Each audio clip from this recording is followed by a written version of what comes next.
preguntas rápido. Bueno, sí, nada más es porque hoy y mañana son los últimos días para las personas que se quieran sumar a esa convocatoria que hizo Jonathan y muchos otros intelectuales, los caricaturistas, académicos.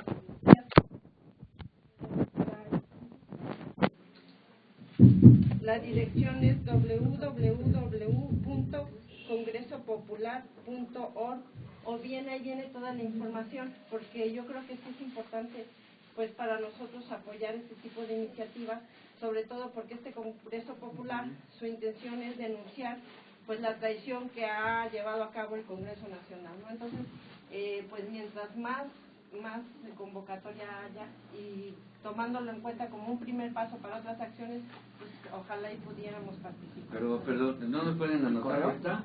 No, yo nada más les doy la información para anotarse la dirección, o sea, para ver las bases y todo esto. www.congresopopular.org. Sí, o sea, eso ahí aparecen las bases, por qué es de la convocatoria, cómo se va a realizar. Perdón, a fuerzas que verlo ahí, no pueden saber dónde va a ser, a qué hora, no pueden realizar. No, hubo todavía una conferencia de prensa ayer para informar, pero todavía no se tiene lugar. El día del Congreso va a ser el 5 de febrero a las 10 de la mañana, pero todavía no se sabe el lugar. Muchos desgraciadamente no podremos participar por el trabajo. Perdón, pero cuando ya sepa, ¿puede uno ir sin avisar sin nada? Sí, no. Uno puede apoyar, ¿no? Pero para ser congresista tienes que haberte... Para ser congresista sí, pero para apoyar sí puede. Digo, para apoyar puede ir como un ciudadano de a pie, eso me refiero. Oye. Sí, pero bueno, sería mejor apuntar. Oye, pero no cualquiera se puede inscribir. Sí, cualquiera. Solamente la gente que va representando. No, cualquiera pues. Es una invitación popular. A todos los ciudadanos. No hay ningún requisito de edad. No, mira, bien, a ver, compañeros, disculpen, llegó nuestro ponente, entonces, por favor, les pedimos que estemos atentos a lo de la conferencia. Como saben, al final de la conferencia es cuando hay las preguntas al invitado. Le damos la bienvenida a Luis Fernando Navarro, a quien siempre le ofrecimos la disculpa por el error. Nombre. Muchas gracias. Que me la hagan buena, porque es a lo mejor el hijo del empresario, ¿no? Pasan las mejores familias. Y pariente de Manolo Fábregas, Sánchez Navarro. Bien, pues muchas gracias y pues empezamos.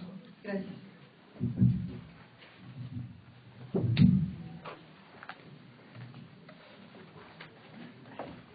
Pues buenas tardes a todos.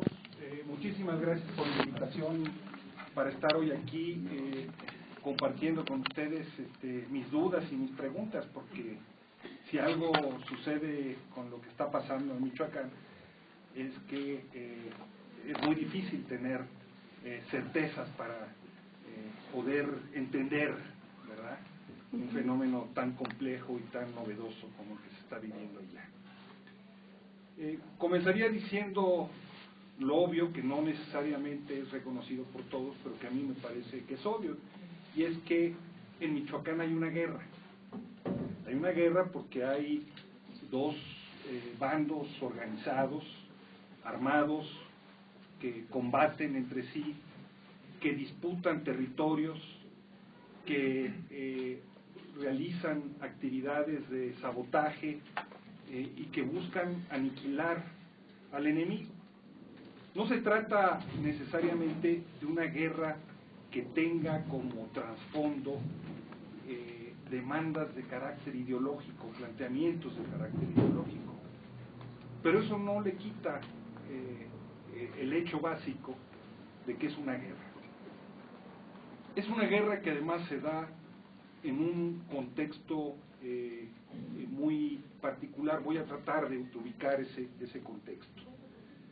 Primero, se da en el marco más general de lo que fue la guerra contra el narcotráfico a la que convocó Felipe Calderón en el año de 2006.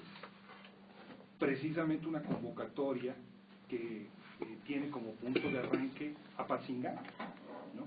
ustedes recordarán esa imagen de Calderón con una casaca militar que le quedaba grande, ¿no? Como se vio durante todo el sexenio, ¿no? Le quedó grande, ¿verdad?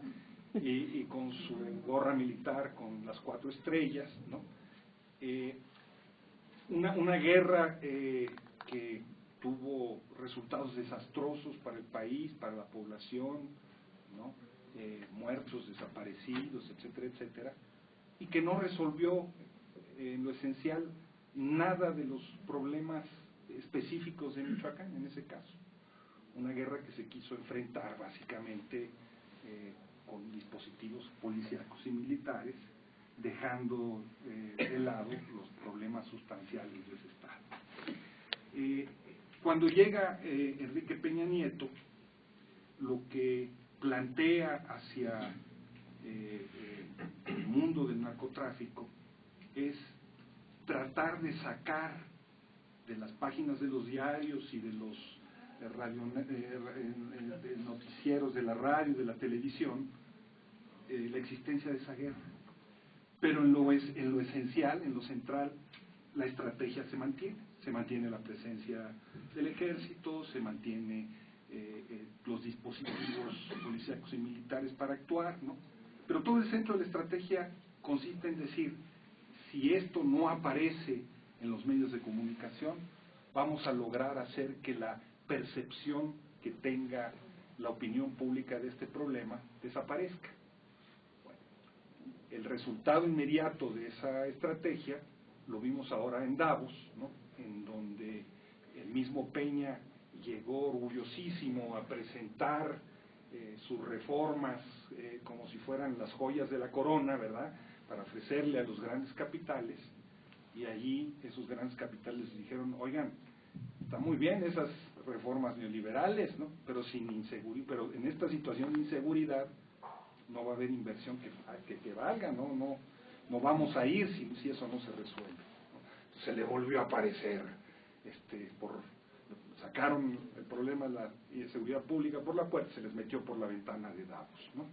Entonces yo creo que es el primer elemento que es importante considerar. El segundo elemento que es importante considerar es que esta guerra se da en el marco de un profundo reacomodo de los territorios, de las rutas, de los mercados, de los distintos cárteles de la droga que operan en México.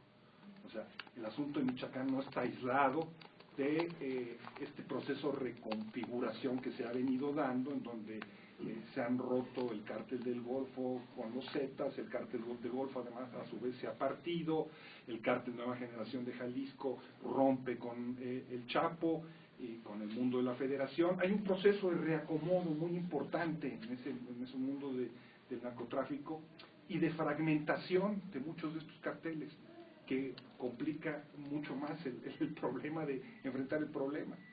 Es una ironía, pero cada vez que el ejército, cada vez que el gobierno anunciaba que había detenido a un capo muy importante, etcétera, etcétera, lo que estaba haciendo era haciendo que la hidra se reprodujera por otros lados, ¿no? En fin. Entonces, este es el segundo elemento. Hay un proceso de reacomodo muy importante de los cárteles que no ha terminado. Este proceso de reacomodo es lo que nos permite explicarnos el por qué una ciudad como Matamoros está en aparente calma, ¿no? Pues el cártel del Golfo se quedó con ese territorio como se quedó con el territorio de Monterrey, por eso Monterrey está en calma, ¿no? Ya aquellos se quedaron. Ciudad Juárez está también en aparente calma, porque ahí el Pacífico ya logró echar, con la ayuda del ejército, etcétera, etcétera, al cártel de Juárez, ¿no? Y Guadalajara está también tranquilo, aparentemente tranquilo, porque ahí rifa la hegemonía del cártel Jalisco Nueva Generación. Entonces, pero, pues no es el caso de Michoacán. En Michoacán actúan distintos cárteles, ¿no?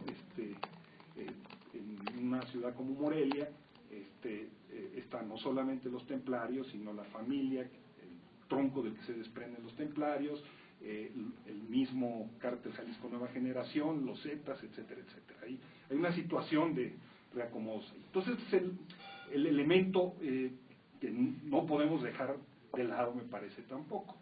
Y el tercer elemento para considerar como en el marco general de esta charla es el de un grave problema de inseguridad pública en todo el país que ha provocado la proliferación, el surgimiento y la proliferación de policías comunitarias, policías ciudadanas, autodefensas en más de 2 estados de la República, ¿no? Un proceso que tuvo su origen básicamente a partir de la policía comunitaria de Guerrero, ¿no? Y que después se expande de distintas maneras.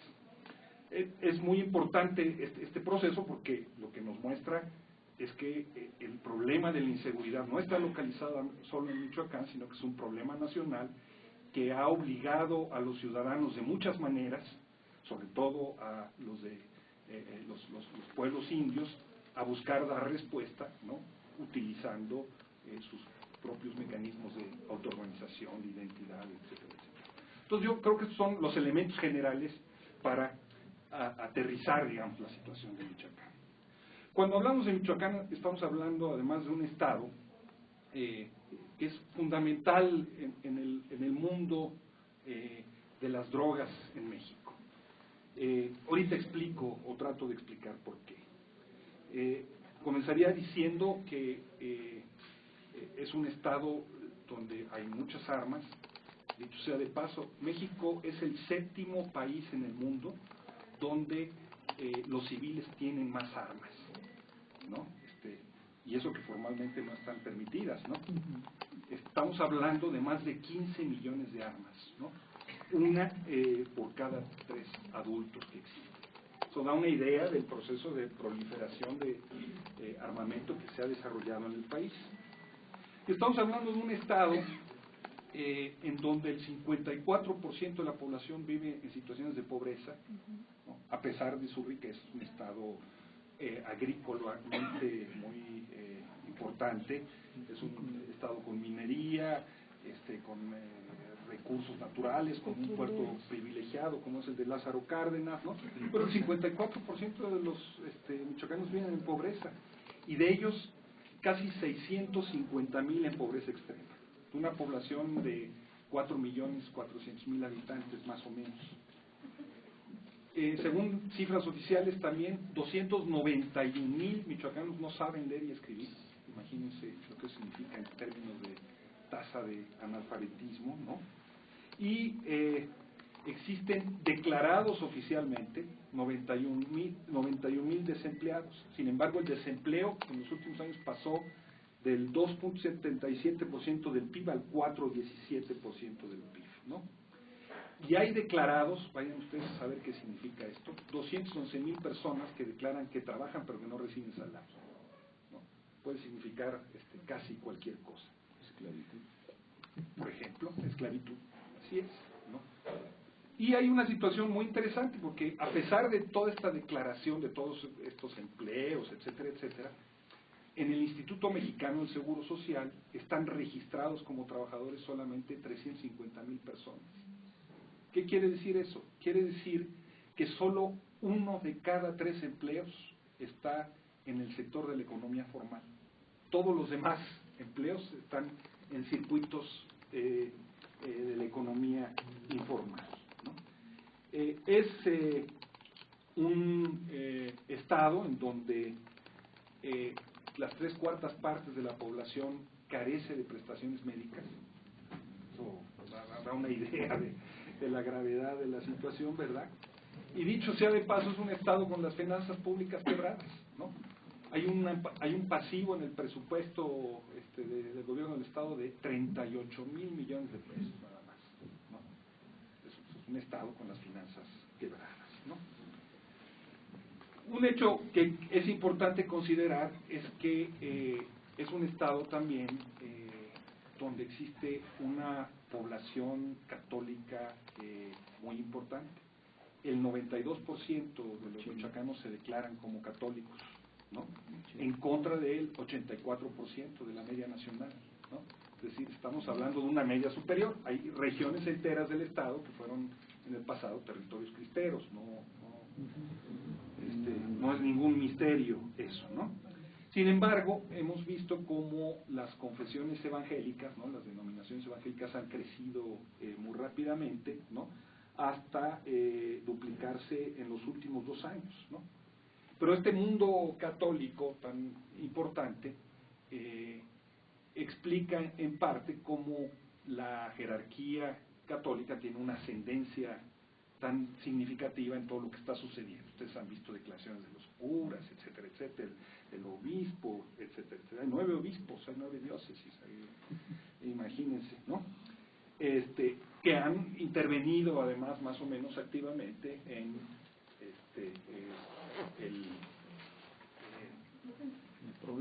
en el problema, con cartas pastorales, con definiciones, etcétera, etcétera.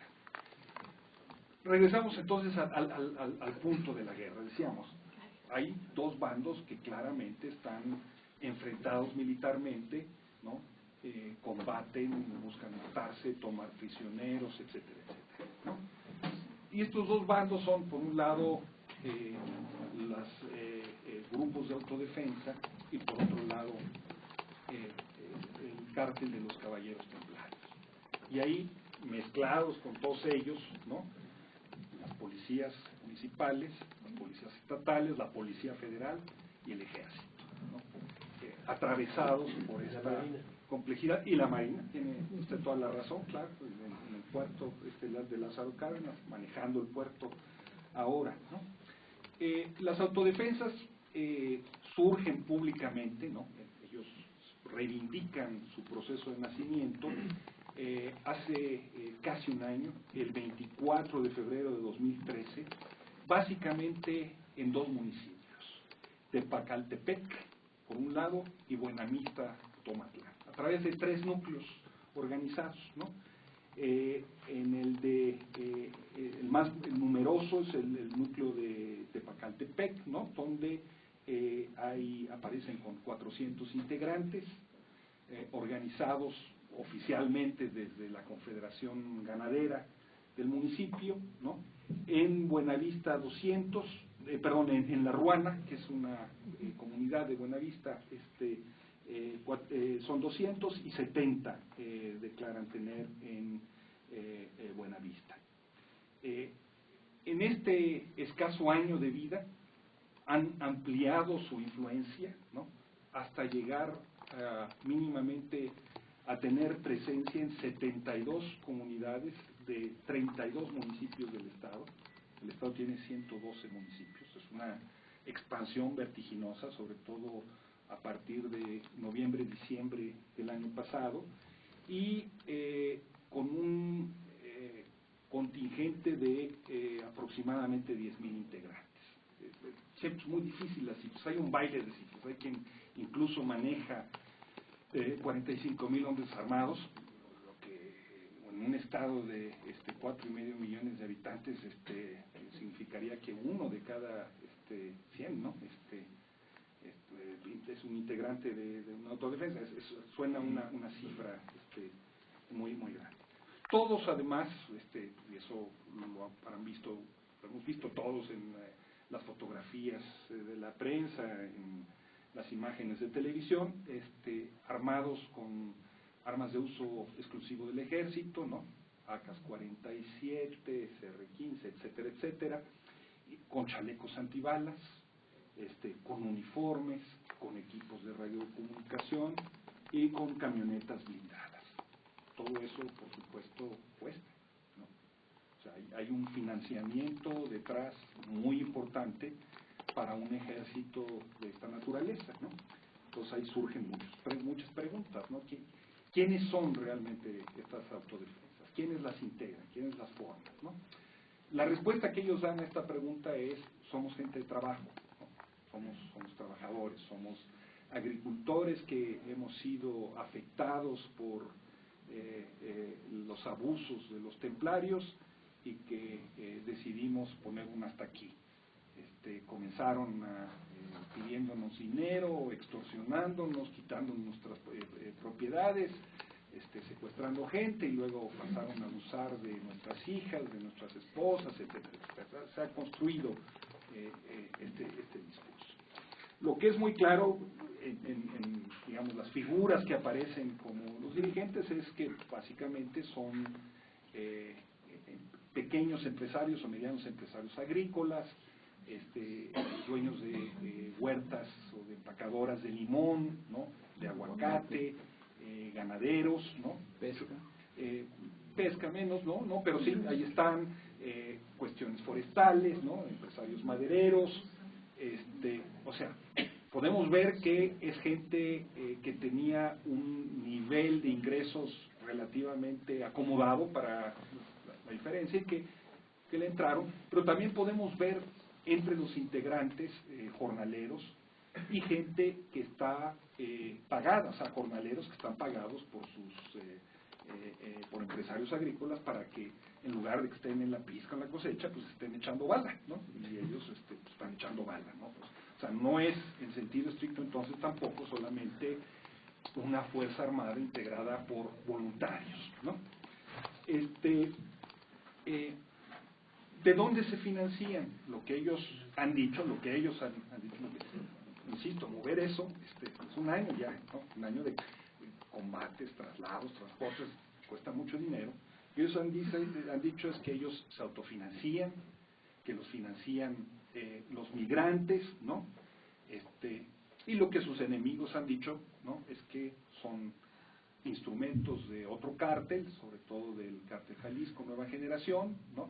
O que son grupos paramilitares cuya formación fue auspiciada por el gobierno federal, básicamente como resultado de la asesoría de Naranjo, ¿no? El colombiano que llegó y se fue hace unos días, inmediatamente después del escándalo de Davos, ¿no? Fue presentado con bombo y platillo y luego le dieron la salida decorosa de que iba a asesorar a Uribe nuevamente al proceso electoral.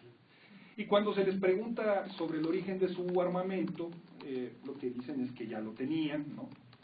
Bueno, si lo tenían es que tienen mucho, o sea, estamos hablando por lo menos de 10,000 hombres armados, ¿no? No son cositas, ¿no? Que lo compraron hay que ver cómo y dónde, ¿no? Toda la explicación de que sus paisanos, ¿no? Es cierto que Michoacán tiene una comunidad binacional enorme, ¿no? Más del 10% de los michoacanos nacieron en Estados Unidos, tienen la doble nacionalidad. Eso es cierto, o que la recuperaron de los templarios, ¿no? Una versión que es poco creíble porque pues, no deben haber muerto más de 50, 60 templarios, ¿no?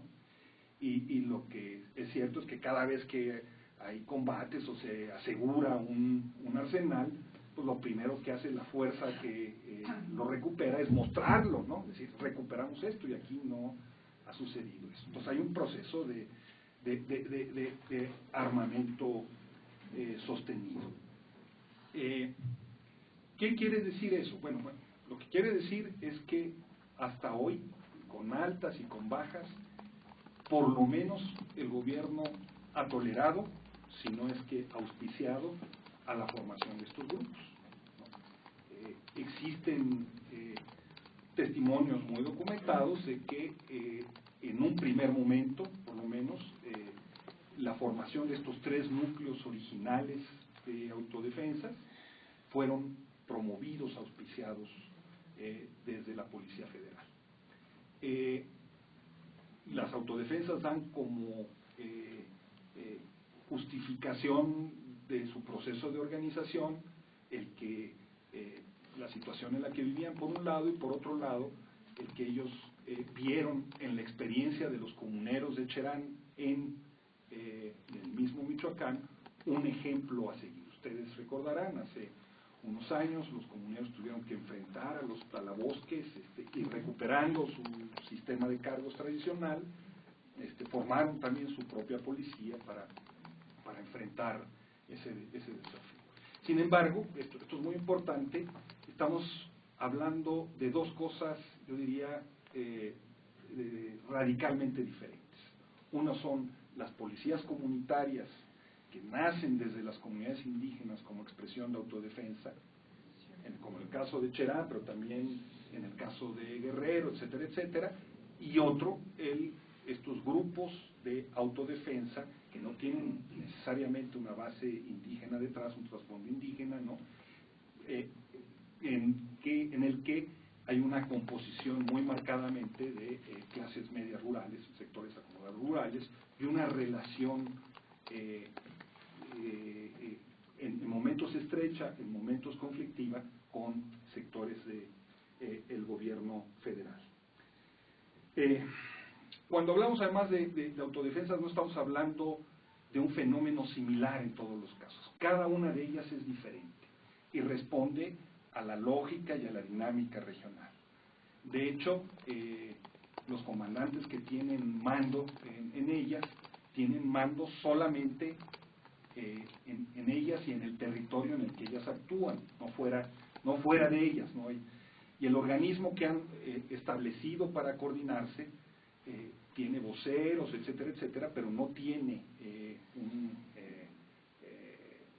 una comandancia general que trace las instrucciones, etcétera, etcétera.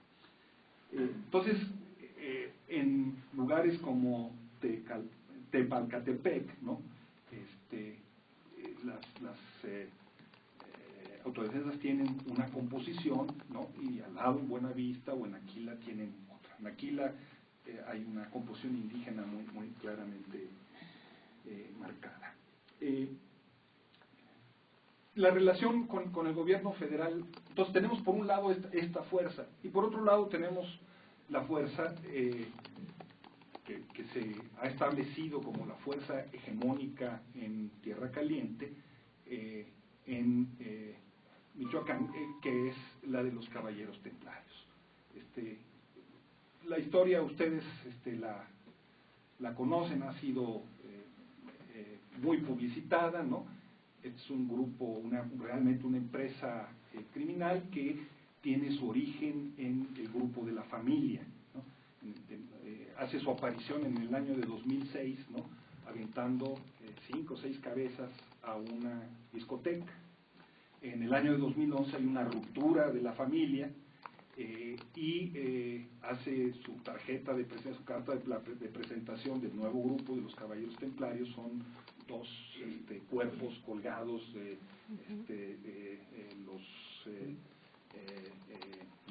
los puentes de Morelia, ¿no?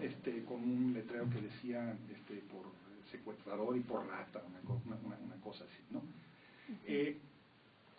Tanto la familia como los Caballeros Templarios son realmente una empresa muy intrincada, ¿no? Donde sus actividades giran no solamente en torno a la producción de droga o el tráfico de droga, sino también a la venta de protección, a la extorsión, al comercio pirata, y es una empresa que se ha venido extendiendo, ¿no? Y que llegó a permitirles, por ejemplo, cobrar en prácticamente todos los ayuntamientos de Tierra Caliente el 10% de los recursos como una renta que se tenía que ir a esta empresa.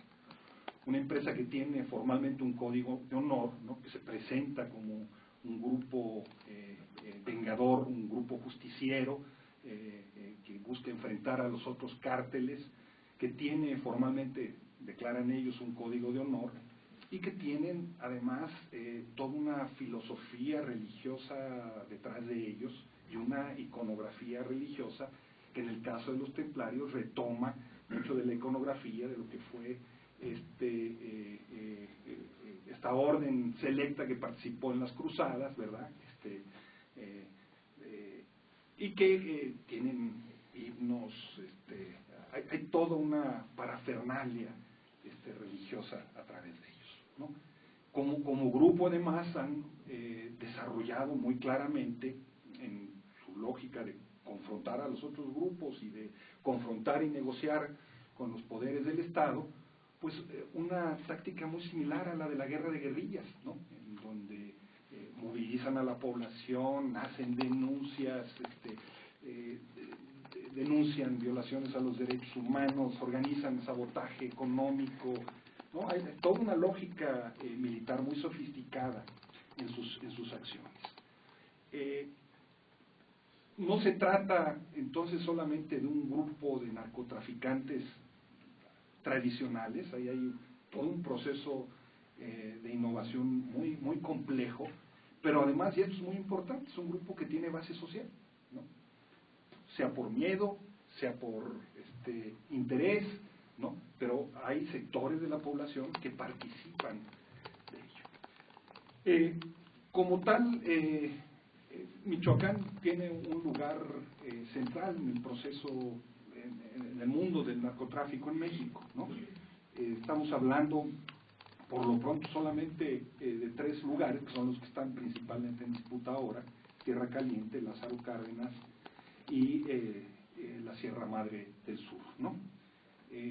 Apatzingán y su valle son el epicentro de la vida económica y política de la Tierra Caliente, es el lugar donde están las sedes formales de las instituciones, es donde está también el cuartel de la 43 zona militar, ¿no? Y se convirtió en el principal centro financiero y lugar de recaudación de los templarios, ¿no? Los que han investigado y hablan de que su cuartel general está realmente en perdón por la palabra, Tumbiscatío. El mundo del narcotráfico, decía ahí, es realmente sorprendente conforme uno comienza a investigar y a encontrar las evidencias que hay. Un lugar como la Sierra de Cualcomán, por ejemplo, ¿no? La Sierra Madre Sur, es una extensión de 60.000 kilómetros cuadrados absolutamente escarpados, ¿no? Pueden ustedes ver, a pesar de que es un lugar donde prácticamente no hay agua, ¿no? Pueden ustedes ver el lugar cuadriculado por mangueras, ¿no? Para llevar riego para la siembra de marihuana, ¿no? Los lugares de siembra de marihuana allí además están cercados, ¿no? Para que el ganado no se los coma, y han encontrado variedades modernísimas desarrolladas en Colombia que se han trasplantado aquí parece ser con mucho éxito. Olvídense de la Golden de Acapulco, ahí la michoacana, ¿no? De tal punto que la Sierra de Cualcomán es el segundo lugar de producción de marihuana y de amapola en el país, ¿no? Entonces tenemos ese primer lugar. Antes de la llegada de la familia de los templarios existía ya una larga tradición de producción de marihuana, comercialización en toda esa región, ¿no? De hecho, el hombre fuerte de Tecalpatepec, ¿no? Al que apodan el Viejo, hizo su fortuna precisamente del cultivo y la comercialización de la marihuana hace muchos años antes, y después se metió a los negocios legales del lugar, ¿no? Por otro lado, tenemos el puerto de Lázaro Cárdenas, ¿no? Ahora bajo control de la Marina, efectivamente, ¿no? Es un puerto de contenedores en rápida expansión, ¿no? Donde arriban los precursores para fabricar las metanfetaminas en laboratorios clandestinos, ¿no? Y por donde salen, por ejemplo, a través de la intricada red de empresas que lavan para los templarios y para otros también, por ejemplo, hierro a China, ¿no?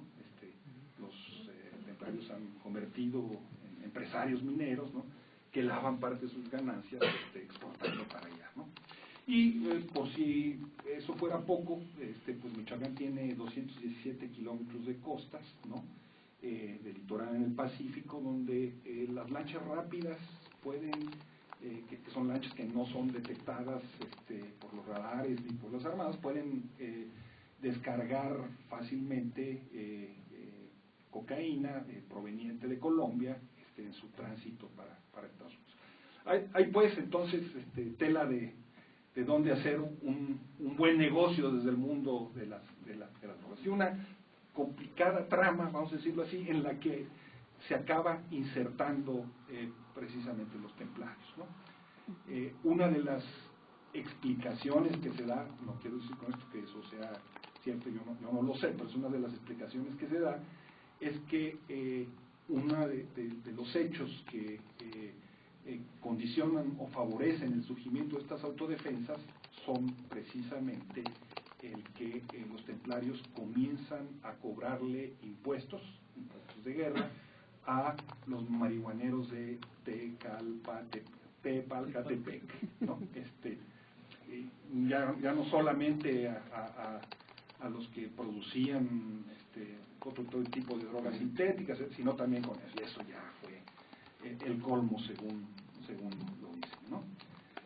Entonces tenemos esta empresa complejísima, como empresa criminal, ¿no? Que tiene además grupos empresariales legales, figuras legales de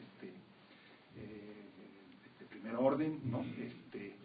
Que tiene además de eso organización social detrás de sí, y que tiene toda una estrategia de comunicación. No sé cuántos de ustedes podrán haber visto los videos que la tuta graba en YouTube, ¿no?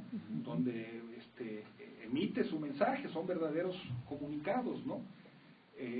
Estos videos no son parte más que de una estrategia de comunicación más general que implica, que involucran mantas, volantes, etcétera, etcétera, en donde envían su mensaje.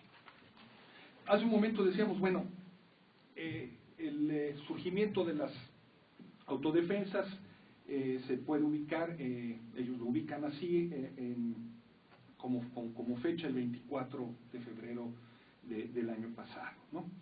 Y a partir de ese momento comienzan a desarrollarse un conjunto de combates, ¿no? La reacción inmediata de los templarios ante el surgimiento de las autodefensas, ¿no? Es por medio de estas mantas y estos volantes, es la de caracterizarlas como una farsa, ¿no? De hecho, el 13 de marzo aparecieron mantas en varios lugares de Michoacán, ¿no? Y en puentes vehiculares y peatonales que decían: terminen con la farsa de las policías comunitarias, ¿no? ¿A quién se lo están diciendo? Se lo están diciendo al gobierno federal, básicamente. Y como parte de su estrategia, el 17 de abril le avisan a una serie de empresas, Sabritas, Marinela, Bimbo, Barcel, Gaseras y Cableras, que dejen de distribuir sus productos, ¿no? Básicamente en los 3 municipios que se habían levantado. Ya antes, o sea, un año antes, habían quemado varias unidades de Sabritas y Pepsi Cola. Seguramente ustedes recordarán ese incidente en 3 municipios de Michoacán y 2 de Guanajuato, porque acusaban que a través de esas camionetas, ¿verdad?, se infiltraba inteligencia nacional para actividades de espionaje. Entonces, viene el levantamiento, vienen los primeros combates y se establece, los templarios lo que hacen es establecer un cerco económico y de transporte alrededor de estos municipios, impidiendo la entrada de mercancías y la salida de mercancías, ¿no? De tal manera que estamos hablando de una zona, Tecalpatepec, no puedo pronunciarlo, Tecalpatepec y Buenavista, tienen casi 30,000 hectáreas sembradas de limones, ¿no? El grueso de la producción nacional de limones está concentrada allí, en esos municipios, que se procesan a través de 30 empacadoras. Bueno, lo que hacen es prohibir básicamente la salida de los limones. Quienes no se alinean, queman las limoneras, ¿no? Y comienzan entonces el proceso de estrangulamiento económico hacia ellos, estableciendo una especie de estado de sitio, ¿no?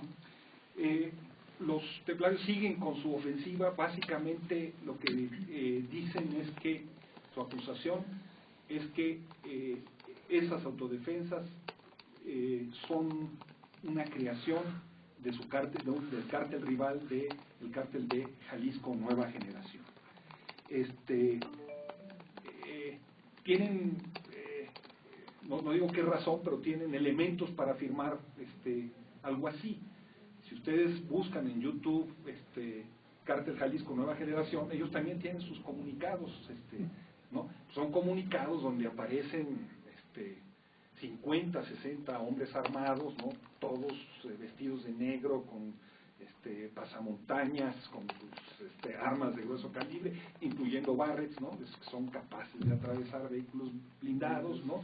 Y en una de esas mantas avisan que están allí para salvar a Guerrero y a Michoacán, ¿no? Y avisan que van sobre los templarios, ¿no? O sea, hay una declaración de guerra pública explícita de este cartel, ¿no? De tal manera que entonces la explicación de que detrás de las autodefensas están ellos, pues está por lo menos esta presunción. Y en esto han insistido una y otra vez los templarios. Ellos en Volantes, por ejemplo, en mayo de 2012, ¿no?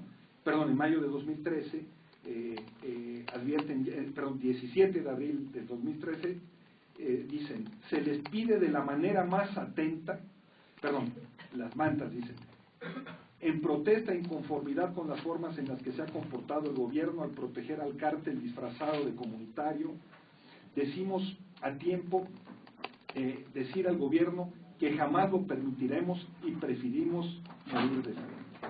Y emplazan a Enrique Peña Nieto y le dicen: es muy riesgoso estar ejando a pelear al pueblo contra el pueblo y apoyar al cártel de Jalisco disfrazado de comunitarios, ¿no? Y le dicen al ejército mexicano y a las Fuerzas Armadas: ¿por qué tanto apoyo a los guardias comunitarios, a la Ruana y Tepeque? En otras mantas aparecidas más o menos un par de meses después, señalan directamente a Naranjo como el responsable de su formación. Con esto no quiero decir que sea cierto, simple y sencillamente estoy narrando lo que ellos, el discurso que ellos están construyendo, que ellos construyeron para enfrentar, ¿no? Entonces viene una situación muy confusa, ¿no? En donde aparecen las autodefensas, viene la respuesta muy enérgica de los mismos templarios organizando este cerco, y en ese primer momento, esto también es importante señalarlo, en el primer momento el ejército detiene a varios comunitarios, ¿no? Más de 50 comunitarios de la Ruana, ¿no? Algunos de ellos siguen presos todavía, ¿no? O sea, con esto lo que quiero decir es que no estamos frente a un mundo de blanco y negro donde las cosas estén claramente establecidas. Hay un proceso cambiante, ¿no? Titubeante. Entonces se detiene a las gentes de la Ruana y diera la impresión de que en un primer momento, después del surgimiento de las autodefensas, las amenazas de los templarios lo que provocan es un retraimiento de la acción gubernamental, digamos, que habían comenzado a apoyar. Sin embargo, la situación va escalando cada vez más y más y más y más, ¿no? Se va volviendo cada vez más difícil. El 7 de marzo, el 22 de mayo, ahí mismo en Tomatlán, la población encara a los militares, ¿no? Y acaba deteniendo a los militares que habían a su vez apresado a 5 comunitarios. Están detenidos varias horas hasta que finalmente acuerdan intercambiar presos, ¿no? Sale el secretario de Gobernación a decir que no, que nunca hubo esa retención, que fue diálogo, ¿no? Pero hay una situación ahí conflictiva. Sin embargo, la situación se va volviendo cada vez más complicada conforme pasan los meses, ¿no? Comienzan a surgir autodefensas en otros lugares, ¿no? Como por ejemplo en Aquila. Aquila es un municipio básicamente indígena, ¿no? En donde existe una minera que lleva muchísimo tiempo explotando los recursos naturales. Los comuneros hayan dado una lucha muy fuerte para que haya un reparto de beneficios mucho más grande. Entonces, cuando surgen allí las policías comunitarias, ellos no se reivindican originalmente como autodefensas, cuando surgen las policías comunitarias, llega el ejército y los detiene, ¿no? Como resultado de una denuncia de la minera, ¿no? curiosamente, quien encabeza la la policía comunitaria es el mismo dirigente comunitario que encabezó la lucha por repartir los beneficios de la minera y en contra de la minera. Entonces, lo que vamos viendo, digamos, a lo largo de todo el conflicto, es un doble rasero, en donde da la impresión de que hay autodefensas buenas y autodefensas malas, ¿no? Las autodefensas malas son generalmente no las que están ligadas a los cárteles, sino las que están ligados a procesos de autoorganización de las comunidades y están enfrentando intereses importantes, como es el caso de la minera de Aquila, ¿no? Hay un momento que yo creo que es fundamental en todo este proceso en esta guerra, vamos a decirlo así, que es lo sucedido el 26 de octubre del año pasado en Apatzingán, ¿no? Ese día hay una movilización de entre 500 y 600 autodefensas, ¿no?, sobre la ciudad de Apatzingán. Curiosamente, un día antes de esta movilización, el ejército desarma a las policías municipales, a la policía municipal, que había estado acusada de ser un instrumento de los templarios. Y durante todo el recorrido hasta Apatzingán, el ejército y la Policía Federal acompañan y dan protección a las autodefensas. Y luego no les permiten que entren armadas, ¿no? Las dejan que entren, ¿no? Y ahí en Apatzingán hay un grupo de francotiradores que los responden, haciendo fuego, hay heridos, y etcétera, etcétera. Esto escala nuevamente el conflicto. ¿Sí? ¿Cuál es el mensaje que se está mandando al acompañar el ejército a las autodefensas y al desarmar a los policías? El mensaje que está mandando es: estos son nuestros, ¿no? Muy claramente, ¿no? Y viene entonces la reacción de los templarios escalando aún más el conflicto. Es el momento en el que esa misma madrugada, esto fue un sábado, ¿no?, la madrugada ya del domingo, se realizan 18 atentados en contra de instalaciones de la Comisión Federal de Electricidad, ¿no?, incluyendo 9 subestaciones, y se deja en la penumbra, ¿no?, sin fluido eléctrico, a cerca de 500,000 de usuarios, ¿no? Y simultáneamente en la ciudad de Apatzingán salen a marchar ciudadanos en contra de las autodefensas, ¿no?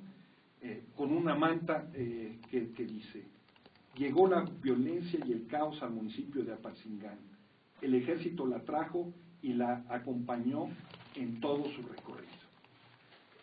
Es el momento donde escala el conflicto a fondo, vamos a decirlo así, y aquí, si alguna duda quedaba, ¿no?,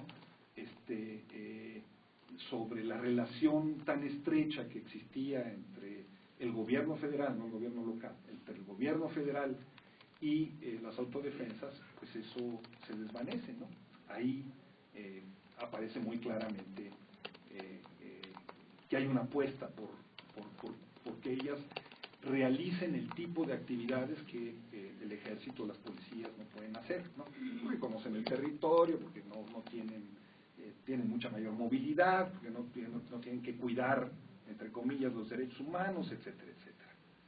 Y vemos cómo entonces se comienza a escalar. En el mes de noviembre hay unas declaraciones muy importantes de alguien que aparentemente no tiene que tomar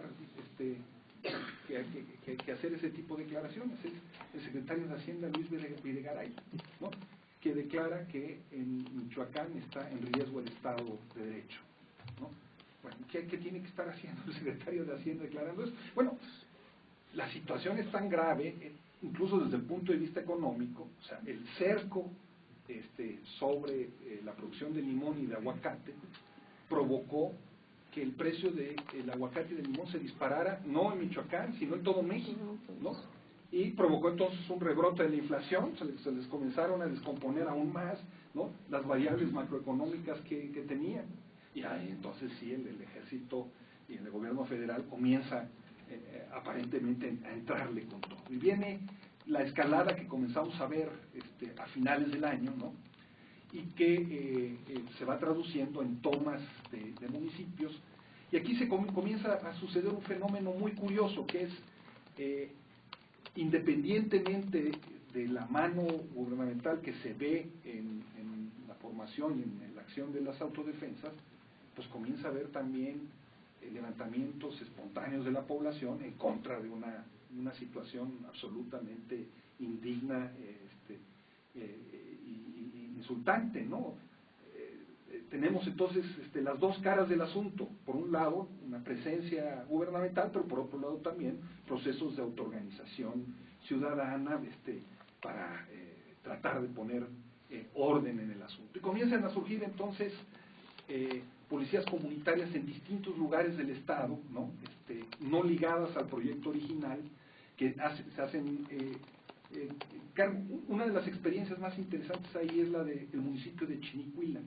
El municipio de Chinicuila es un municipio indígena en la frontera con Jalisco, y Colima está para el otro lado, la salida. Bueno, ese municipio tiene un consejo popular desde el año de 2002, ¿no? Que es el que realmente gobierna. Los presidentes municipales y las autoridades, ¿no? Son solamente removibles. Entonces ahí ese mismo consejo popular acaba convocando una asamblea, estableciendo la formación de los comunitarios, de su policía comunitaria, ahí, sí, con reglamentos muy precisos de qué se puede hacer, qué no se puede hacer, a diferencia de lo que sucede en otros lugares, ¿no? Es decir, comenzamos a ver una situación de desbordamiento, ¿no? Comienza a rebasar, ¿no? Y las voces de alarma de la comunidad internacional, con esto estoy haciendo un eufemismo, de los empresarios, ¿no? Comienzan a decir, oigan, ya pongan orden, ¿no? Además es muy peligroso auspiciar la formación de grupos como el de esas autodefensas, ¿no? Si no se las auspician, por lo menos tolerarlas, en cualquier momento se les escapan de las manos. Hay un mensaje muy grave de la comunidad internacional, ¿no? Y la gota que derrama el vaso viene con el accidente del doctor Mireles, ¿no? Se cae su avión y sale el gobierno federal a decir, oiga, es nuestro, ¿no? Nosotros lo estamos protegiendo, porque vamos con lo mismo, ¿no? Y lo mismo dice Mondragón y Cal, ¿no? Dicen, no, pues vamos juntos, hombre, esto no tiene mayor ciencia, y eso provoca entonces que las luces de alarma comiencen a prenderse en todos lados y comienzan entonces las presiones, y viene, según esto, entonces el nuevo volantazo, ¿no? Que hay una estrategia, pero es una estrategia en donde da la impresión de que el gobierno federal va dando volantazos de un lado a otro, ¿no? A veces parece que va manejando como los carritos locos esos de las fiestas, de las ferias, ¿no? Donde no sabes para dónde va. Bueno, hay una estrategia claramente, pero la situación se sale de control a cada rato, y en esas circunstancias entonces viene el llamado a que se va a desarmar a las autodefensas. Y viene el incidente que sucedió en Antunes, ¿no? Donde llega el ejército, la gente los enfrenta, en lugar de que los desarme, buscan ellos desarmar al ejército y acaban disparando, ¿no? Aquí otra vez el ejército aparece como una fuerza que a veces detiene, ¿no? a las autoridades, y en otras ocasiones los protege. Diera la impresión de que este proceso de penetración de los mismos templarios de distintas instituciones gubernamentales de seguridad pública está ahí presente. Este hecho entonces desencadena toda una serie de acontecimientos. Ustedes los deben de tener frescos, ¿no? Se nombra a un comisionado para Michoacán por parte del gobierno federal, ¿no? El mismo que nos dijeron había resuelto el caso de la niña Paulette, ¿no? Que había logrado deshacerse de no sé cuántos, poner sellos no sé a cuántas empresas, ¿verdad? Que se equipara con Pep Guardiola, ¿verdad? El director del Barcelona, ¿no? Que bueno, el equipo Barcelona se presume, ¿no? En un golpe de mano, ¿no? En donde Los Pinos pasa por encima del Pacto Federal, pone a uno de sus hombres cercanos, ¿no? Más allá de gobernación, para manejar esta situación. La serie de declaraciones que ha venido haciendo el señor Castillo, pues lo podemos sumar a la serie de disparates que se han venido diciendo una y otra vez, ¿no? Porque de repente dicen, no, ya todo va a estar bajo control, ¿no? Nos dicen, de veras todo va a estar bajo control, ¿no? Ponen además ahí en esa misma comisión a un personaje del CISEN, ¿no? Monte Alejandro Rubido, que tiene entre otras de sus cualidades, ¿no? La de haber hecho el expediente de subcomandante Marcos, ¿no? Una larga trayectoria en tareas de contrainsurgencia, digamos, ¿no?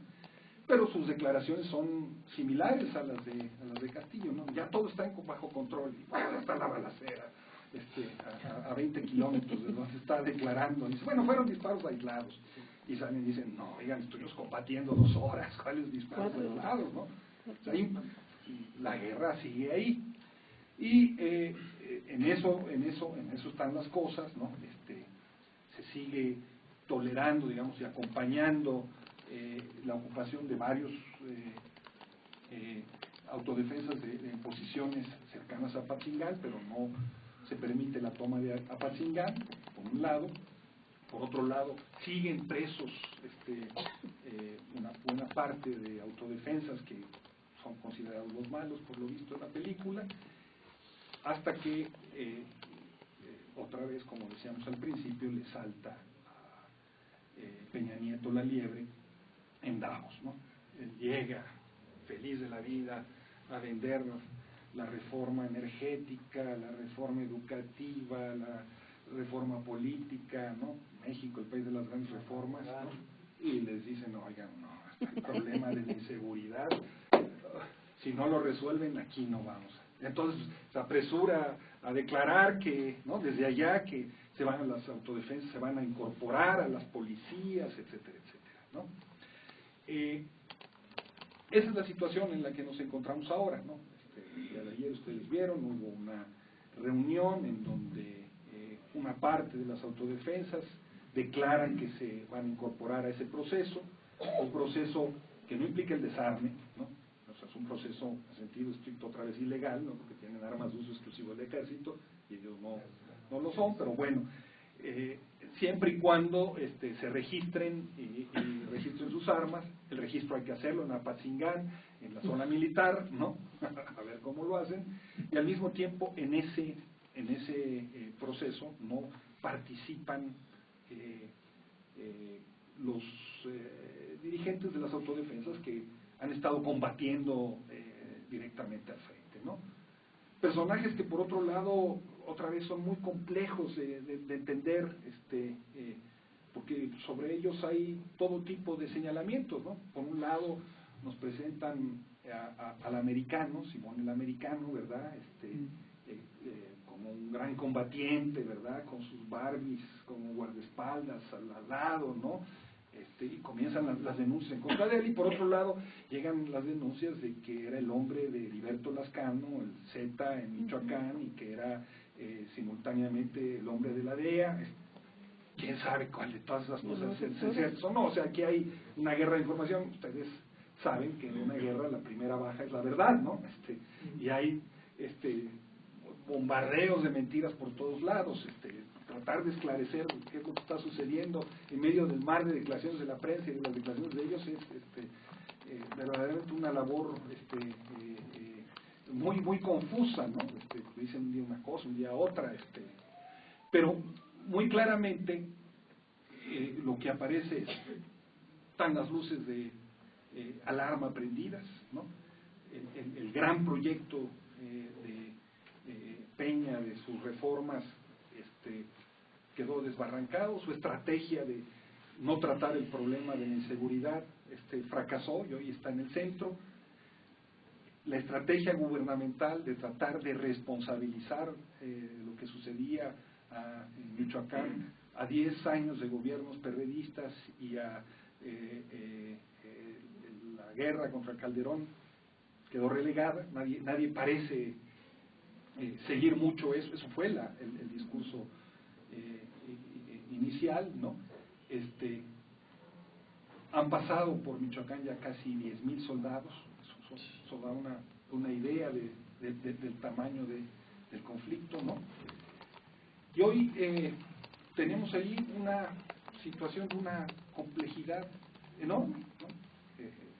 Dentro de un año habrá elecciones para gobernador, para renovar los poderes, ¿no? Si es que el gobernador termina, ¿no? Gravemente enfermo. Por otro lado, una clase política pues muy desprestigiada, ¿no? A la que se ha señalado de tener vínculos y financiamiento del narcotráfico una y otra vez, ¿no? Y sobre todo este hecho de contar con un Estado dividido, ¿no? Confrontado militarmente, pero en donde los distintos proyectos tienen base social y donde la izquierda no parece atinar a tener una política, ¿no? Que diga por dónde se puede ver la salida, la luz del túnel, ¿no? No hay posiciones muy claras de hacia dónde caminar. Alguien decía, parafraseando a Porfirio Díaz, ¿verdad? Aquello de que pobre México, ¿no? Tan lejos de Dios y tan cerca de Estados Unidos. Ahora cada vez es más claro que lo que podemos decir es pobre México, tan lejos de Dios y tan cerca de Colombia, ¿no? Pero lo que queda claro, desgraciadamente, es que lo que estamos viviendo en Michoacán, Michoacán en llamas, esta guerra civil en marcha en Michoacán, no es solamente un fenómeno en Michoacán, no es un hecho aislado, es un hecho que amenaza a extenderse al conjunto del país para hacer todavía más difícil nuestro salir adelante como nación. Muchas gracias.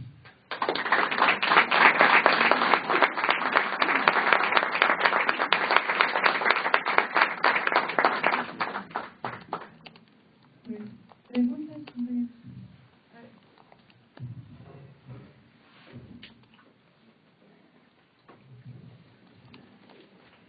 Don Luis, buenas tardes, noches. Yo tengo 4 puntos de observación. Primero, para conocer la realidad tenemos que ver la película completa. Esto no surge en el 2003 ni el 2012, no. Esto viene desde el año de 1992, 93, y ahorita le digo por qué. Segundo, el doctor Alfonso Quirós Cuarón, gran criminólogo, dijo: ante cualquier crimen o delito, tenemos que preguntarnos quién sale beneficiado. Tercero, Michoacán es un trabalenguas, empezando por su municipio, Parangaricutirimícuaro. Y cuarto, la riqueza de Michoacán, de dónde salen las armas, cómo funciona la riqueza del campo, la de las minas, la de la pesca, o sea, todo lo que fue fomentos de desarrollo, fondos de fomento. Bueno, ¿por qué digo que, según mi apreciación muy personal, surge en 1993? Porque en aquel entonces Carlos Salinas de Gortari tenía su arquero número 1, que lo presumió por todo el país con los distintos gobernadores. Carlos Cabal Peniche. Yo lo titulo El problema de los Carlos. Claro, Carlos Slim tiene parte, pero digamos, ¿más lejos? ¿Ahí? Perdón, correcto. Disculpen. Bueno, déjenme decirle que Carlos Cabal Peniche recorrió junto con Carlos Salinas de Gortari la República y a cada gobernador lo presumió como el banquero del año. ¿Cuál fue la perversidad? Él buscó con los gobernadores a los mejores productores del campo, de las minas, de la agricultura, etcétera, la ganadería y pesca. Y les creó contratos de exclusividad de la venta de la producción del campo, cosa que no está permitido por la Constitución, porque eso es un monopolio, y el campo no puede ser monopolio. Se desata la investigación, se hace el descubrimiento de los grandes fraudes, entre ellos está Del Monte Productos, y ahí es cuando descubrimos de toda la perversidad, que incluso Estados Unidos brincó porque le habían dado en la torre a las productoras camaroneras, etcétera, etcétera. El reflejo de lo que está pasando en Michoacán es eso. ¿Quién sale beneficiado? ¿Por qué el gobierno se tardó tanto en llegar y atacar el problema de raíz? Bueno, son las preguntas que yo me hago, pero contestando lo que dice Alfonso Quiroz Cuarón, siempre va a haber un beneficiario. Y no son los cárteles, esos son el pretexto. ¿Cómo nacen los cárteles? ¿Quién los financia? ¿Quién está atrás de ellos? No es posible que la industria, si nos fijamos bien, Michoacán tiene todo: agricultura, ganadería, mina, pesca, y las comunidades son las que se han visto afectadas. Para mí es un fenómeno de rebeldía, y ha salido de las mismas comunidades la problemática. ¿Que quién les da los armamentos? Bueno, tenemos que preguntarnos si todos los movimientos de autodefensa son legítimos, porque están infiltrados también movimientos que el propio gobierno ha sembrado. Es un galimatías, ya no es un trabalenguas. Michoacán de trabalenguas pasó a ser un galimatías. Esa es mi opinión muy personal, y bueno, pues eso para los investigadores. Maestro, yo le pregunto lo siguiente. Supongamos que Morena llega el 2018 con López Obrador en la presidencia. ¿Usted qué nos recomendaría para ayudar a Michoacán en ese aspecto y a todo el país? Vaya, así es mi pregunta. ¿Alguien más? Tengo una pregunta después. ¿Usted recuerda, profesor, en algún momento en el mundo alguna situación como la de Michoacán, en la que parecen que el gobierno realmente está apoyando como a todos los frentes, donde toda la información es realmente como desinformación? Yo no sé si Colombia o algún país africano, no sé, a mí en algunos momentos con la información que llega, por ejemplo de Nigeria, ¿no? Que no se sabe si unos están protegiendo a alguien o es una masacre completa o un desorden total.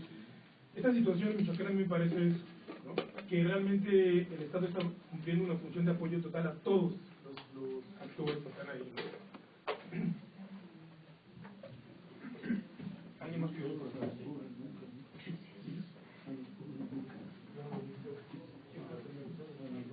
Luis, muchas gracias por tu exposición. Yo quería, a ver, van a enfocar otras preguntas. En vista de que ya reformaron lo último, que fue lo energético, y que es terrible, porque esto para mí le da fin al Estado soberano independiente que tenemos y que no lo tenemos con ellos. Usted comentó hace rato que qué raro que ahorita no se esté haciendo ninguna anotación por los medios, y creo que así parece, que en el noreste los Zetas parece que desaparecieron, igual que el cártel de Golfo. Lo que sí queda claro es que hay varias comunidades de esa zona, Tamaulipas, que quedaron desocupadas, fueron de esa población que emigró por el terror que ahí se instaló. Y es condenante porque ahí están los principales pozos, las probables fuentes del gas shale, donde podrían llegar las transnacionales, ya sin ninguna población que va a ponerse en resistencia, ¿sí? Porque atentarían contra el pueblo y sus costumbres. Entonces, esto va en relación porque en Michoacán, como usted dice, es muy confuso entender, ¿no? Parece que si hay una diferencia, yo le preguntaría, entre lo que fueron o son aún las Autodefensas Unidas de Colombia, que ahí sí fue directamente, Naranjo, este señor, intervino, ¿no? Para justamente atentar contra los campesinos colombianos, ¿no? O sea, ahí incluso por eso nacieron las FARC, ¿no? Pero ese es otro tema. Aquí me parece que sí pareciera ser que los orígenes son legítimos, ¿no? Por lo que marcan. Yo también he escuchado y leído que ellos, parte del armamento han sido de las victorias y batallas que han ganado y que se llegan y las tienen ahí. Pero eso no es para mí lo más importante. Lo fundamental es, ¿usted qué opinión le merece el hecho de que ante la avalancha ya de la reforma, que nomás estamos esperando las leyes secundarias que van a ser muy dañinas, esto que se nos viene encima, pues lo de las autodefensas tiene dos facetas? Una, si es legítima, puede ser que se contagie a otras partes del territorio nacional, y si no lo es, y esto es una simulación y esto es una confabulación misma del gobierno del PRI, que no lo dudaría, y que atrás, para mí, yo le pregunto, un genio, pues es Salinas de Gortari, ¿no? Que no aparezca en el escenario, pero ahí está, ¿no? Ahí el compañero lo dijo hace rato, él viene operando seguramente, a ver usted qué piensa, pero yo creo que este tipo perverso, que es muy inteligente, desafortunadamente para todo lo malo, está atrás de ello y hay una negociación que está implícita. Lo que me llama la atención es por qué brincó el director de Davos, Shaw, y que le dice a Peña Nieto, oiga, sí están muy bien sus reformas, pero pues tengo la violencia, porque a los capitales internacionales les da pavor el venir a un clima de violencia, ¿no? Eso es lo que me llama la atención, en el que no checa el que sea una simulación, o sea, pero ahí le dejo. Muchas gracias.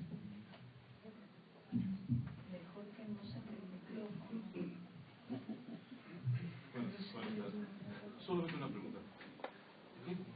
¿Cuál considera que ha sido el papel que tuvieron la familia Cárdenas y las administraciones de los gobiernos locales, estatales en Michoacán, para el surgimiento y llegar a esta situación en Michoacán?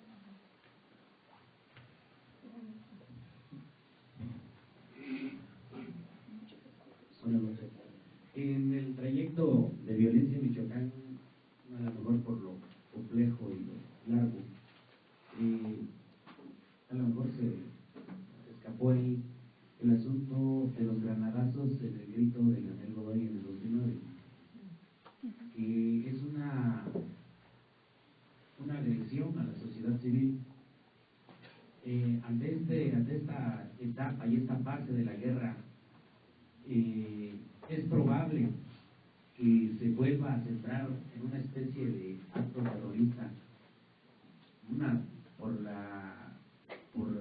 los caballeros templarios, por los autodefensas o por el mismo ejército, que se especula que actúan también nocturnamente como los presos que sacaban de la cárcel allá en el norte a ejecutar por las noches. Entonces, el riesgo de la sociedad hoy, de la gente completa y meramente inocente, en qué circunstancias se podría encontrar, no nada más en Michoacán, sino en los demás estados vecinos, a partir de lo que quieren poner llamados en estos lugares.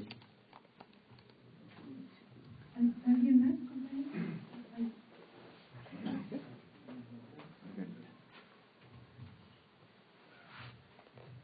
Yo lo que ahorita me está inquietando de Michoacán, está en un caos Michoacán, pero también sabemos que Estados Unidos está interviniendo en varios países del Oriente.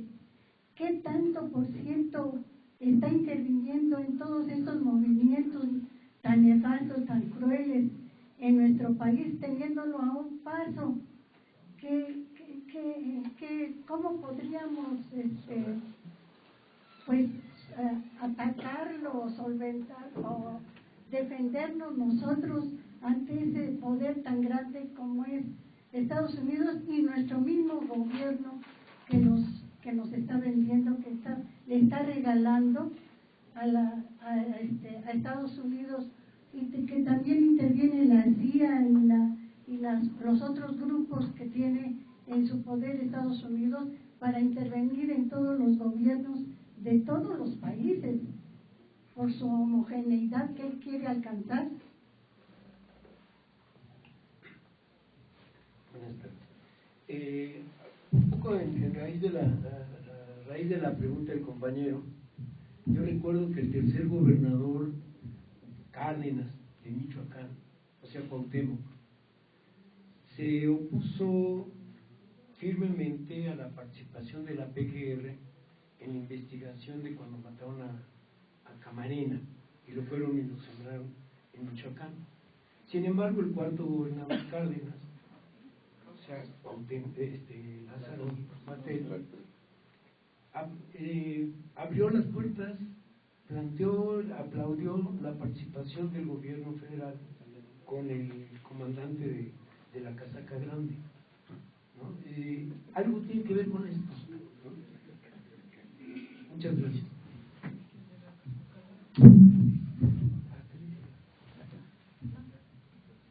Ya, ¿verdad? Ya. Bueno, pues muchas gracias. Es casi otra presentación, ¿verdad?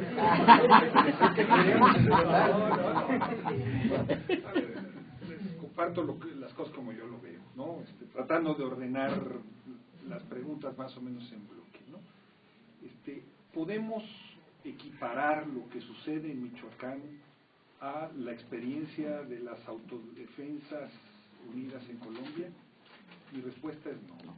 Por una razón muy sencilla, y es las autodefensas en Colombia son la creación de sectores empresariales y el ejército colombiano a la guerrilla, ¿no? Se trata de combatir a las FARC, pero también al EPL, al conjunto de expresiones político-militares que actúan en ese país, haciendo una guerra sucia, ¿no? Una guerra irregular que no puede desarrollar. Esto es parte de una estrategia de contrainsurgencia. ¿Tenemos esa situación en Michoacán? No. O sea, los templarios no son una fuerza que esté planteando llegar a Los Pinos, ¿no? Eso es una empresa criminal que está profundamente imbricada en la economía, en la sociedad, en la política michoacana, ¿no? En el marco de los reacomodos que se dan, como decíamos al principio de la plática, con los distintos cárteles, ¿no? Entonces, no son exactamente lo mismo. ¿Qué son entonces, no? Mi hipótesis es que son el producto de dos cosas, de dos circunstancias que se articulan. Por un lado, efectivamente, de una estrategia de contención de los templarios promovida por agricultores y sectores acomodados del campo michoacano, ¿no? Incluyendo empresarios que se dedican a comercializar marihuana, etcétera, etcétera, ¿no? Que cuenta cuando menos con la tolerancia, si no es que con directamente el auspicio del gobierno federal, no del gobierno estatal. Está muy claro que el gobierno estatal en Michoacán, el gobierno de Vallejo, ha jugado otra carta, y se le ha acusado una y otra vez de tener vínculos con los templarios, de estar comprometido con esa lógica y esa dinámica. Entonces, eso es una de las caras de esas autodefensas. La otra cara es la explosión del descontento social legítimo de sectores de la población que están hartos de ser expoliados, abusados por los criminales, ¿no? Entonces hay un proceso de confluencia que explica esta dualidad, ¿no? tan compleja en la que se desarrolla, y que al mismo tiempo también es uno de los factores que explica las dificultades del gobierno federal para encauzar el proceso hacia donde ellos quieren, ¿no? O sea, no tiene los hilos completamente en la mano, tiene muchos de ellos, pero no los tiene todos. Es un proceso que se está moviendo y que se está desbordando. Segundo elemento, estas autodefensas no son las policías comunitarias, no es la experiencia de Cherán, no es Aquila, mucho menos es la experiencia que se vive en Guerrero, ¿no? En donde hay procesos desde las comunidades, desde sus usos y costumbres, sus prácticas jurídicas, su identidad, ¿no? Que han decidido enfrentar los problemas de la inseguridad desde la lógica del autogobierno y del derecho a la autodefensa por esa. Ustedes recordarán que el Congreso Nacional Indígena, ahí mismo, en Michoacán, en Ostula, ¿no? Tuvo una reunión en la que emitió una proclama, el Manifiesto de Ostula, donde reivindica el derecho de los pueblos indios a la autodefensa, ¿no? Dicho sea de paso, a los comuneros de Aquila que lo reivindica, perdón, de Ostula que lo reivindicaron, los masacraron, ¿no? No recuerdo la cifra exacta, pero hay entre 20 y 30 muertos asesinados por los mismos cárteles, ¿no? Entonces, ese es, digamos, como yo veo el asunto, ¿no? Hay ese proceso de confluencia desde abajo, con ese proceso de organización de los empresarios y la tolerancia y el auspicio y en ciertas coyunturas la directa promoción del gobierno federal sobre de ellos. Siempre en un esquema muy complejo en donde el gobierno federal establece relaciones de entendimiento con los malosos. Así es, ¿no? De entendimiento, de negociación, de trato, o de combate en ciertas circunstancias. No quiero decir con eso que hay una negociación, porque no lo sé, pero lo que muy claramente aparece son estos asegúnes, ¿no? Hay una historia de producción de drogas y de tráfico de drogas en Michoacán anterior a los Cárdenas, ¿no? Que tiene que ver con la promoción y la siembra originalmente de la marihuana y la amapola, que es un proceso que fue pactado originalmente en el marco de la Guerra Mundial con el gobierno de los Estados Unidos, ¿no? La amapola servía para producir morfina para los soldados en guerra, y la marihuana servía para el cárdamo, para hacer textiles, para sacos, etcétera, etcétera, cuando no habían todos estos textiles. Y eso se expandió y había grupos, pero y después cuando comienza el boom de la cocaína en Estados Unidos, bueno, como veíamos, Michoacán se convierte en un punto privilegiado de paso, sobre todo a raíz de que la ruta de paso del Golfo de México se complica muchísimo, ¿no?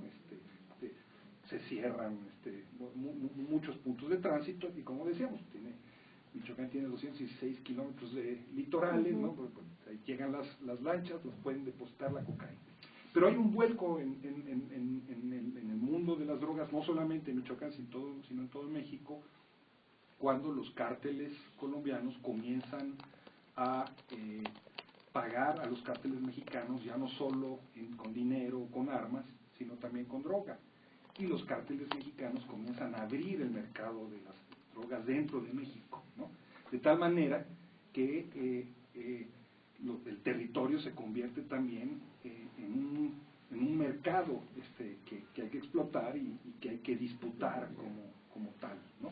Eso da un giro. Todos estos procesos son procesos que se dan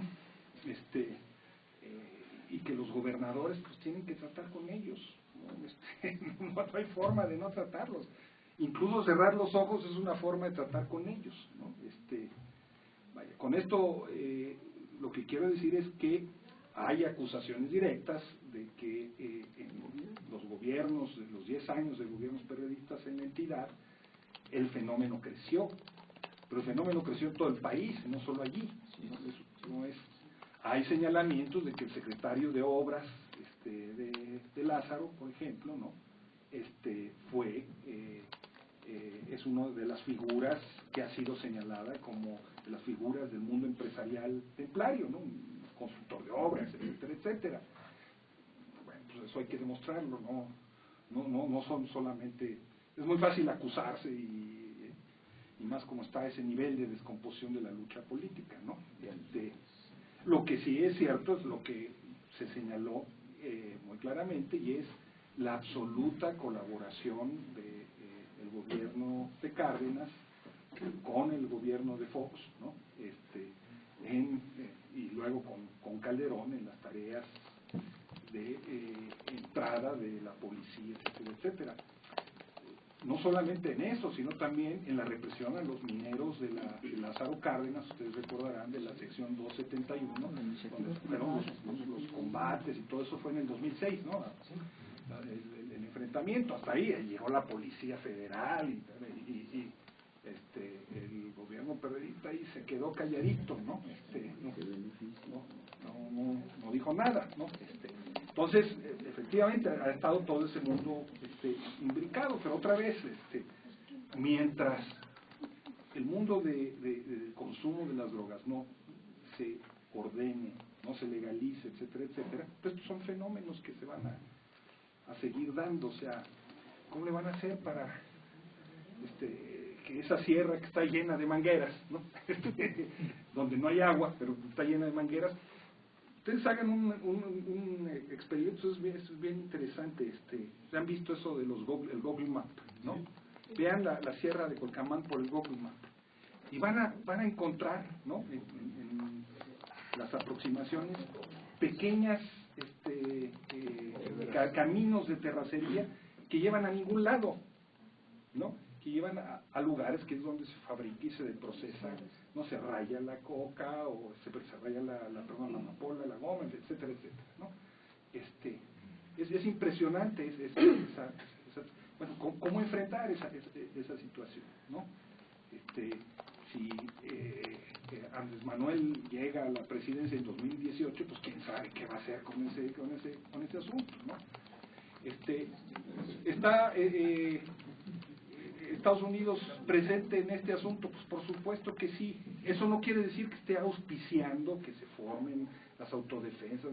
No, pues sabemos que la DEA opera en México, sabemos que los organismos de inteligencia operan en México, sabemos que juegan ellos mismos con distintos cárteles, pues lo vimos en la experiencia de Colombia, donde apoyaron a unos para combatir a otros y luego acabar con los otros, en fin, ¿no? Estamos hablando de un mercado que no se puede acabar por decreto, ahí está, ¿no? O sea, si ustedes quieren provocar un motín en un penal, ciérrenle la llave al abastecimiento de droga. Bueno, lo mismo sucede con Estados Unidos, ¿no? Si de repente le cierran completamente el abastecimiento de droga, aquello se va a volver un mundo de locos, ¿no? Entonces, pero eso no se puede controlar, se puede administrar, ¿no? Y eso es lo que buscan unos y otros hacer, favoreciendo unos y otros en una situación efectivamente me parece muy compleja. El asunto de los granadazos de 2009, la verdad es que es un hecho gravísimo, ¿no? Fue efectivamente un ataque a la población civil, ¿no? Una amenaza, un hecho que no se veía como tal, ¿no? Pero nunca fue esclarecido el asunto, ¿no? Ni formal ni informalmente, ¿no? Todos los cárteles se deslindaron, ¿no? Dijeron, los Zetas dijeron, no, nosotros no fuimos, ¿no?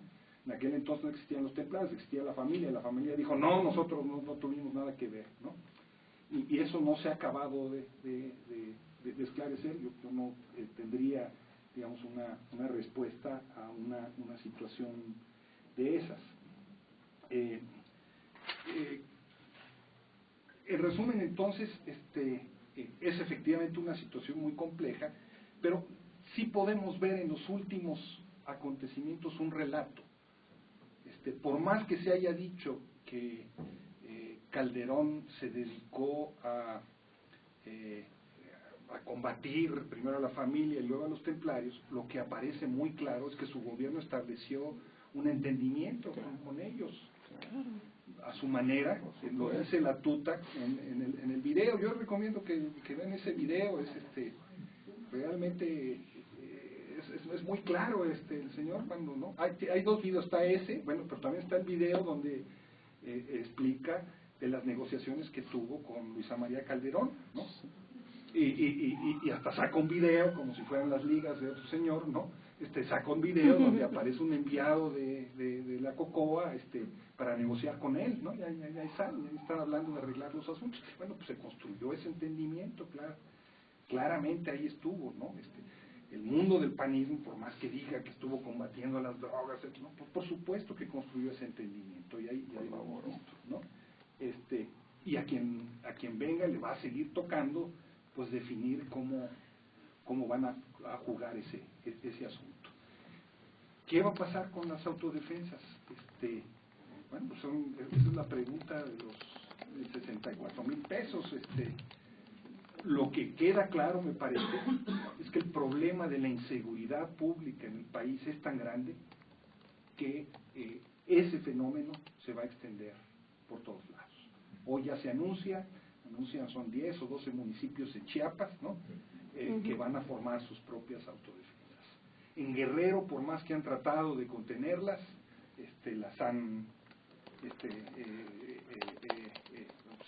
venido creciendo. En Puebla, en Veracruz, y bueno, yo me pregunto por qué los ciudadanos y las comunidades no van a formar sus autodefensas cuando los dueños del dinero y los dueños del poder pues tienen sus propias policías para defenderse, ¿no? Tienen sus calles cerradas, sus policías y todo, no, pues hay un problema de inseguridad real que no se resuelve, ¿no? Un problema de inseguridad real que, entre otras cosas, tiene como trasfondo, ¿no? Que la economía de este país no ha crecido en 30 años, ¿no? Claro. No hay empleo, no hay ingresos, ¿no? Pues ¿cómo no va a proliferar la delincuencia? No es el único factor que lo explica, pero es un factor central. Mientras no haya una riqueza que se pueda distribuir razonablemente, pues ese problema va a seguir existiendo como tal, y expresiones como las de las policías comunitarias van a seguir creciendo. ¿Cómo le va a hacer el gobierno para pararlas? No lo sé. Lo que me queda muy claro es que no le van a alcanzar tropas para cuidar que los maestros no tomen el Zócalo, ¿no? Sacarlos del Monumento a la Revolución, y al mismo tiempo llevarlos a Michoacán, y luego no va a alcanzar para eso, ¿verdad? Ahí hay un problema real, en donde pues el mensaje de los inversionistas es muy claro, ¿no?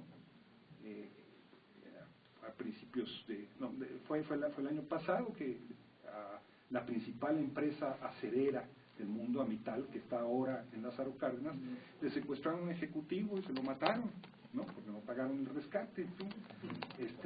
Bueno, pues, ahí está el aviso, ¿no? Finalmente, la pregunta, yo entiendo que era una pregunta, comentario, lo de Tamaulipas, ¿no? Y la estrategia de despoblamiento. Hay quien afirma que efectivamente esta labor de los grupos, de los cárteles, etcétera, etcétera, le está abriendo el paso, ¿no? Para vaciar de población cierto tipo de territorios donde hay recursos naturales y que puedan llegarse a establecer ahí empresas. Creo que esto es una hipótesis, pero es una hipótesis que habría que mostrar con más evidencias, ¿no? Yo no me atrevería a asegurar que esa es la verdadera razón, digamos, de esa disputa como tal, aunque es cierto, ahí están esas comunidades prácticamente abandonadas, ¿no? En torno a lo que fue la disputa de los Zetas con el cártel del Golfo, y luego entre los mismos Zetas y ahora entre el mismo cártel del Golfo, ¿no?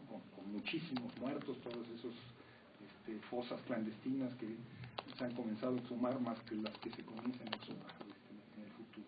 Yo eso lo vería como una hipótesis, ¿no? que hay que pensar efectivamente.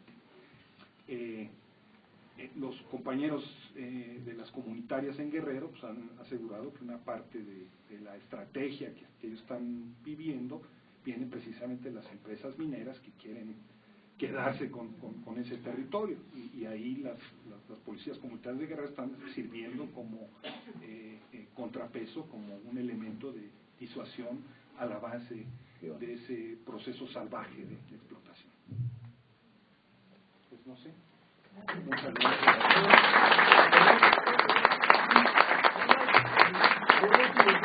Felicitarte por el artículo de hoy. Muy bueno. Muchas gracias. Muchas gracias. Pero eso lo escribió Hernández Navarro, no Sánchez Navarro. Muchas gracias, compañeros. Muchas gracias. Gracias. A Luis Hernández Navarro. Gracias. Y a